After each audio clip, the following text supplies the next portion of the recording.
ಮಳೆ ಬಂದ್ರೆ ಕೆಸರು ಗದ್ದೆಯಂತಾಗುವ ರಸ್ತೆ, ವಾಹನ ಸವಾರರ ಪರದಾಟ, ಸಿಎಂ ತವರಿನಲ್ಲೇ ಅಭಿವೃದ್ಧಿ ಮರೀಚಿಕೆ. ಹೌದು, ಮುಖ್ಯಮಂತ್ರಿ ಸಿದ್ದರಾಮಯ್ಯ ಅವರ ಪ್ರತಿನಿಧಿಸುವ ವರುಣಾ ವಿಧಾನಸಭಾ ಕ್ಷೇತ್ರದ ನಂಜನಗೂಡು ತಾಲೂಕಿನ ಚುಂಚನಹಳ್ಳಿ ಗ್ರಾಮದಲ್ಲಿ ಮುಖ್ಯ ರಸ್ತೆ ಡಾಂಬರೀಕರಣ ಕಂಡು ದಶಕಗಳೇ ಕಳೆದಿವೆ. ಗ್ರಾಮದ ಮುಖ್ಯ ರಸ್ತೆ ಮಳೆ ಬಂದರೆ ಕೆಸರು ಗದ್ದೆಯಂತೆ ಪರಿವರ್ತನೆಯಾಗುತ್ತೆ. ದಿನನಿತ್ಯ ಈ ರಸ್ತೆಯಲ್ಲಿ ನೂರಾರು ವಾಹನಗಳು ಸಂಚಾರ ಮಾಡ್ತವೆ.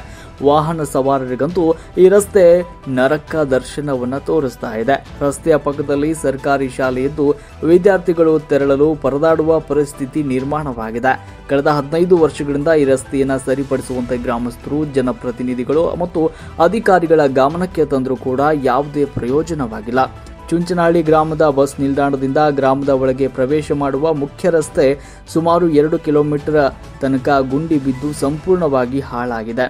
ಹೆಸರಿಗಷ್ಟೇ ಮುಖ್ಯಮಂತ್ರಿಗಳ ಕ್ಷೇತ್ರ ಅಂತ ಬಿಂಬಿತವಾಗುತ್ತೆ. ಕಳೆದ 15 ವರ್ಷಗಳಿಂದ ಸಿದ್ದರಾಮಯ್ಯ ಮತ್ತು ಅವರ ಪುತ್ರ ಡಾಕ್ಟರ್ ಯತೀಂದ್ರ ಸಿದ್ದರಾಮಯ್ಯ ಅವರೇ ಈ ಕ್ಷೇತ್ರದ ಶಾಸಕರಾಗಿದ್ದಾರೆ.